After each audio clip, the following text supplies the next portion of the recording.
Oh god, I hate this move. Oh no, no, no, no. Please stop. Underlay, underlay.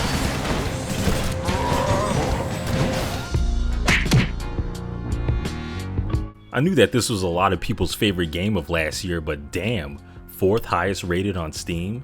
I mean, I guess I can't be too surprised considering that Steam audiences really do like their roguelikes. What I wasn't expecting was the amount of mainstream attention that this game got.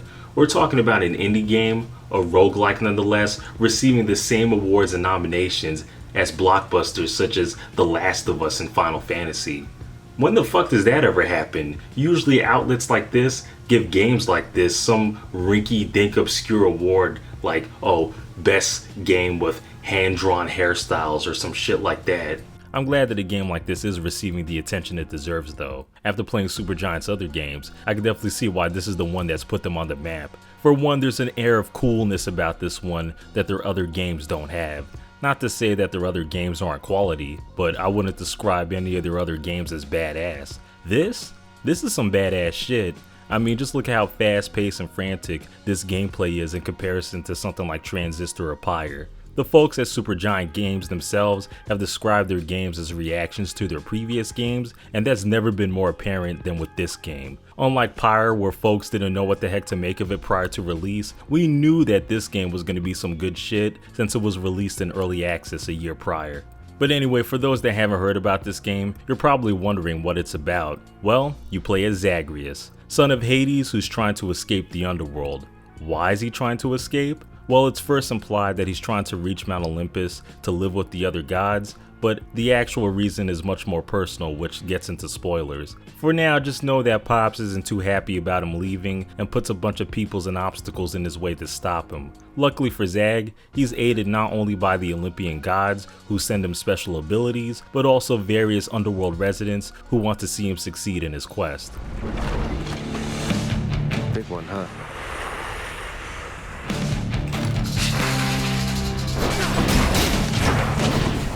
Well, it looks like we're back to isometric, so I feel like a broken record whenever I talk about the visuals of Supergiant's games. You don't need me to tell you that this game looks pretty damn good, do you? You already know it's one of their works when you got beautiful hand-drawn artwork. Although I guess I can make the point that I wouldn't really describe the artwork this time around as beautiful, at least not in the same way as their other games. Does anyone else get more of a comic book feel this time around? At least in comparison to Pyre, the characters and environments are a lot more rugged looking.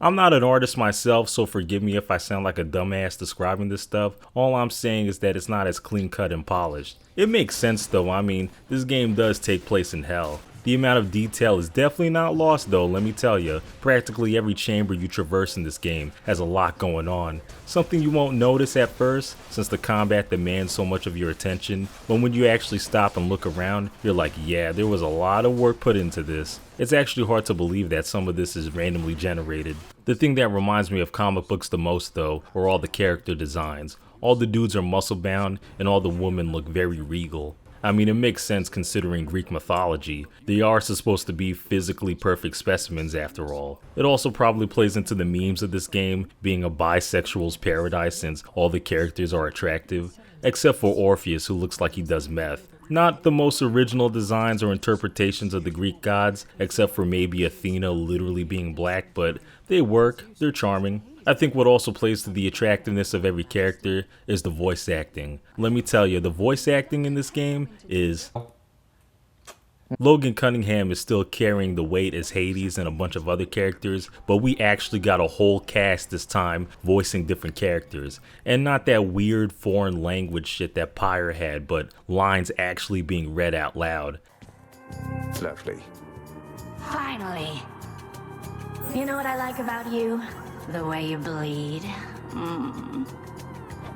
That is not the type of flattery I'm used to. You're making me a bit uncomfortable, I'll have you know. Never met a god that bleeds like you. Red. Like a worthless mortal. Come on, let's bleed you dry. The cast isn't large though, as multiple characters are played by the same people. You definitely wouldn't know it though, since all the voices are distinct for each character. What shall we do here once you finally arrive? Perhaps we could go out and meet some mortals. I know all too many maidens and/or noble gentlemen who'd absolutely love to get to know you. So, hi, Prince. So, is there anything I can get you? Or maybe tidy up some more? Or I just thought maybe you'd like something to drink sometime? You do. Let's see. You blundered headlong into danger for the past 6 chambers or more, and you made such a racket I could almost hear it from Olympus. I have to say your hunting skills are rather unconventional. Darkness guide you, child. You have outgrown this house. Of that I am now certain. Should you return again here, I shall keep you safe. Can you believe that Zagreus and Skelly are both voiced by Darren Korb? You're getting pretty strong, I'll give you that, boyo. Strong enough to smack a guy like me right up against the wall and I'd go straight to pieces. Boom! You just remember, when you're duking it out, the walls are your friend. Smack guys against walls. Sound advice as ever, mate. I knew the guy produced good-ass music, but I didn't know he had acting chops. I'll pay for that. Care on, mate. Now, hypothetically, if I provided you with, say, 1,000 coins, would you be willing to give me a ride in your beautiful boat? Upriver, I should say, specifically.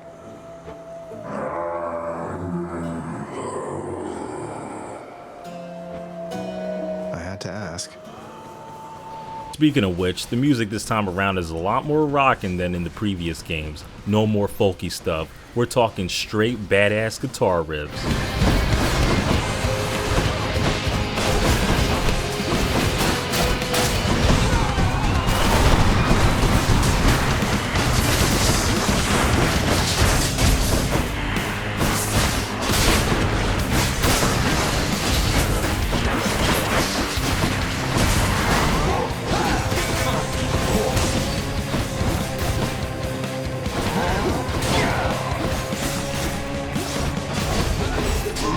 It matches the high-octane action. For the more slowed down moments, there's usually some light barred instruments because, you know, ancient Greece. The music is good and fits the game, but I would be lying if I said that it was all that memorable this time around.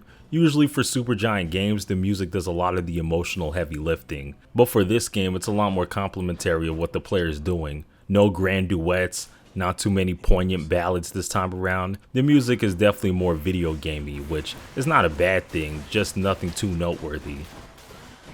Alright, enough of the visual appetizers, let's get into the meat and potatoes of this thing. So the goal is simple. You start at the bottom of hell, which is Tartarus, and you have to make your way up to the surface without dying. When you die, you're sent all the way back down, and most of your stuff is lost and the rooms are rearranged. Typical roguelike affair, although this game's a lot nicer than most roguelikes, in that you get to keep certain currencies that make Zagreus stronger. More damage, revives, weapons. I think this is one of the reasons why a lot of people that don't even like roguelikes like this one, because even when you fail, you're getting stronger. Now, I'm someone that does like roguelikes, but the RPG liking side of my brain really likes the permanence and character progression too. It also makes every run to the top worth a damn since you're always coming back with some new shit. There's also a lot of stuff to upgrade in this game too, whether it be weapons or house renovations.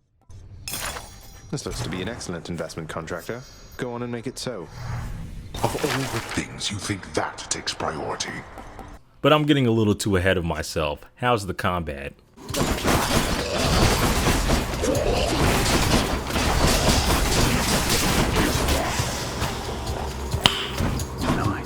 Well, it's definitely flashy. So flashy that sometimes I can't even tell what the enemies are about to do. Doesn't take long for Zagreus to do all this stuff you see on screen. He is well equipped to deal with the minions of Hades. The movement and combat is typical hack and slash affair. You got a quick attack, a heavy attack, a cast, which is a range ability, a dash. Simple moveset, but damn does it all feel good. The animations are quick and snappy. All the moves flow into each other really smoothly. Even without the god power-ups, Zagreus is an absolute unit. With the god power-ups, which are called boons, you can wipe out entire rooms in seconds. Boons improve the core moves of Zagreus by adding an effect to them. So if you run into Zeus, he gives you the choice to add a lightning effect to your dash, attack, special, or what have you. Each god has their own set of effects that they can give you. Also, you can have different boon types for each move. This means that there's a lot of different builds that you can wind up with in each run. Ares Doom Attack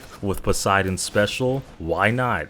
Demeter's Freeze Cast with Athena's Deflect Dash, knock yourself out. They're all pretty fun to whoop ass with too, which is important since you don't have a choice of which one you get since it's random. They're not equal in practicality though. There's definitely boons that you will love more than others. Divine Dash is one of those boons where you'll be like whenever you see one since it comes through in the clutch so hard. It deflects all attacks when you dash, and this is a really dash heavy game, so you could probably put 2 and 2 together.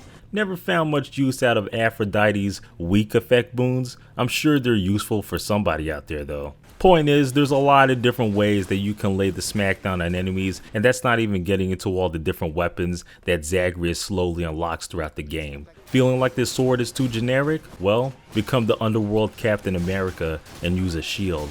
Is throwing a frisbee not your thing? Well, how about you give these minions straight hands with the gauntlets? Prefer to play a more ranged game? Well, there's a bow and even a machine gun that are surprisingly useful. In fact, the first time I cleared this game was with a gun. Each weapon has a different moveset, and the same rule if the boons apply. Not to mention that each weapon has 3 other versions of them with different effects. Experimenting with different combat permutations was definitely one of the funnest parts of this game for me. One run might be a disaster with a certain build, while another one you get exactly what you need and go further. Let me tell you, there's some absolute disgusting boon combinations that you can have that can make everything a joke in this game, including bosses. Artemis's Call with Ares' cast is one of those that does an absurd amount of damage. Artemis! They are as good as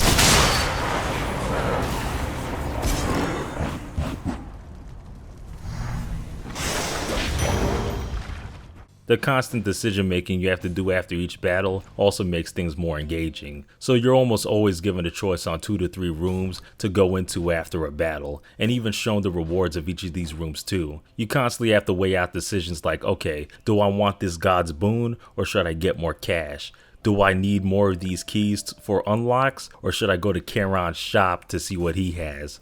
Should I upgrade a boon I already have or increase my health? These sound minor, but they're decisions that you're making after every fight, and it definitely adds up. Daedalus Hammer is an automatic choice though. Same with Patroclus in Elysium. Him replenishing your revives is a run saver, let me tell you.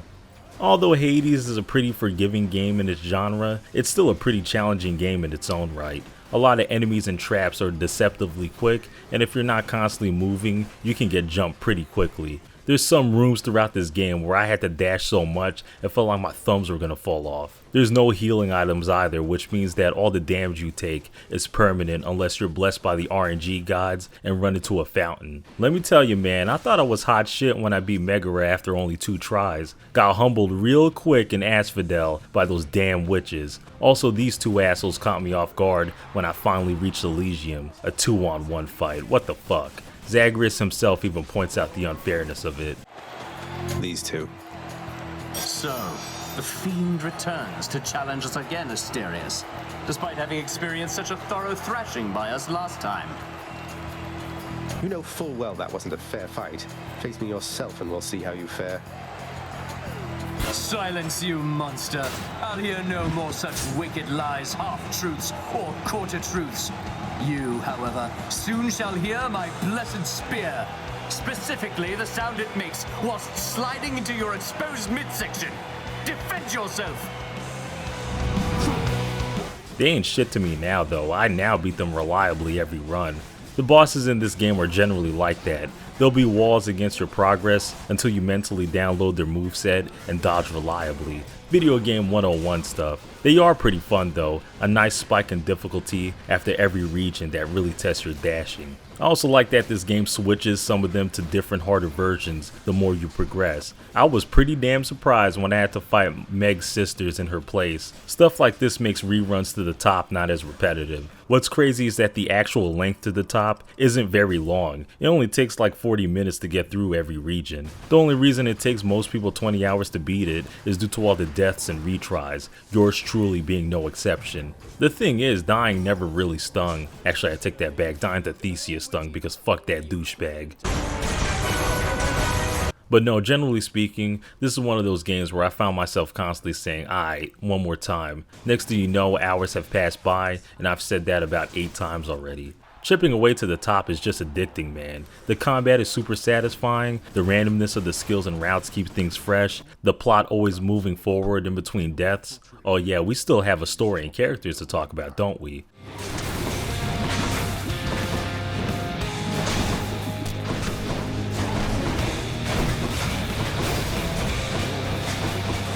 So eventually it's revealed that the real reason Zagreus wants to escape the underworld is to find his birth mother Persephone, who peaced out when he was born. Zagreus eventually does fight his way to the surface, only to be greeted by Pops himself, who's looking to send them back down. So the final battle is between father and son, and appropriately, he's the hardest fight in the game. Spear swipes that are mad quick, armored enemy add-ons, a whole second battle with beams and traps everywhere. I still have trouble with this fight from time to time, but I always look forward to the challenge. Anyway, after defeating him, Zagreus finally meets his mother Persephone in Greece. They have a happy reunion and all, until Zagreus starts feeling sick. He learns the hard way that, like his dad, he's bound to the underworld and can't survive on the surface for very long. Despite this though, Zagreus keeps escaping back to the surface to get more answers on things. If you keep coming back, 10 times to be precise, you'll eventually get the true ending where Persephone comes home and resumes her duties as queen of the underworld. Hades and Zagreus also reconcile most of their baggage with one another, with Zagreus now having the duty of escaping the underworld but under the guise of finding blind spots in the underworld security. So the underworld's family's back together, happily ever after, right? Well, there's a true ending that you can get by maxing out the god bonds, where Persephone invites all the gods to a feast in the house of Hades. It's here where all the crazy family drama finally gets aired out and everyone tries to move on from it. Now it's happily ever after, although the game doesn't end and you can still keep making runs to the top if you want to. Man, I really like the cast of characters in this game. You really get to know and feel each of them with all the exchanges of dialogue that they packed into this game. And man, did they pack a lot of dialogue in this game. Greg Casavan must have written a dictionary's worth of dialogue here, because I'm 40 runs in and I'm still getting brand new conversations. Not just with the main characters either, but with a bunch of side characters too. Something I've always liked about Supergiant's games is that they let the player know that their actions are being noticed. So like Bastion and Transistor had narrators that commented on many of your actions, Pyre had the announcer who would remark on how well you're doing in a game. Hades has a bunch of characters that remark on, well, everything. Characters will mention what weapons and boons you're using, other characters you've met, how far you've made it in your last run, whether or not you beat them last time. I knew the dialogue in this game wasn't going to be some typical bullshit when Megara said this to me after I continuously died in Asphodel. Meg. Even if you manage to get past me, there's no getting out of Asphodel. You saw what it was like. You really want to go back there? It's not a matter of want. The way out is there, in that direction, past the River of Flame. You're more stubborn than your father. I never thought that such a thing was possible. Things even get kind of meta when she mentions that the only reason Zagreus is beating her is because he's leveling himself up. Zagreus. Good. I wanted to tell you something. Your victories against me, they don't count for anything. Sounds like you've been giving this a lot of thought there, Meg. How do you figure? Nyx's mirror. You couldn't possibly beat me without its help. Or hers. I'm not competing with you, Meg. I'm trying to get past you. To the surface. Call it what you want. You're doing what you have to do. I understand. But you are not stronger than me. You just have more help. Nothing wrong with having help. Speaking of Zagreus, he's definitely one of the most likable video game protagonists in a while. Despite his badass appearance, he's pretty antithetical to the usual hero type. He's really soft-spoken, really polite, obviously determined, but goes about everything nonchalantly. He's both god and royalty, but he doesn't really give a shit about either of these things. He also goes both ways. His character bounces off the other characters really nicely. A lot of the best interactions in the game are definitely between him and his father. Pretty much every conversation, they're just throwing shade at each other, and it's hilarious. I see you've decided to come home. Changed your mind yet? or looking for more pain and suffering? More pain and suffering for sure. After all, you taught me to appreciate the finer things. You keep telling yourself that, boy. But mark you my words, sooner or later this life that you have chosen for yourself shall teach you I was right. Good talk. Good talk. Why, I can scarce believe my eyes. Is that you, boy? Cerberus, look who it is. He's back. Cerberus looks mournfully toward the prince. No need to drag the dog into this, father. Anything you say to me, you say in front of Cerberus. You might even learn a thing or two from him of listening and of obedience. You know, father, I must say ransacking your domain beats having to toil endlessly in the administrative chamber. Far less painful, really. Huh? Is that your way of asking me for your old job back, boy? You were a scourge upon every administrative duty to which you were assigned. Yes, please, father, give me back my old wretched job, won't you? Privileges are earned and not begged for, boy. Unless you plan to reimburse this house for all the income that we lost because of you, then you shall not so much as set foot in the administrative chamber again. Their dynamic is like that of a busy CEO dad trying to get his lazy, privileged son to inherit the family business, but the son wants to become a musician instead. It's clearly dysfunctional, but the game's never melodramatic about it, which I like. In fact, now that I think about it, this whole game is about a dysfunctional family trying to reconcile their differences.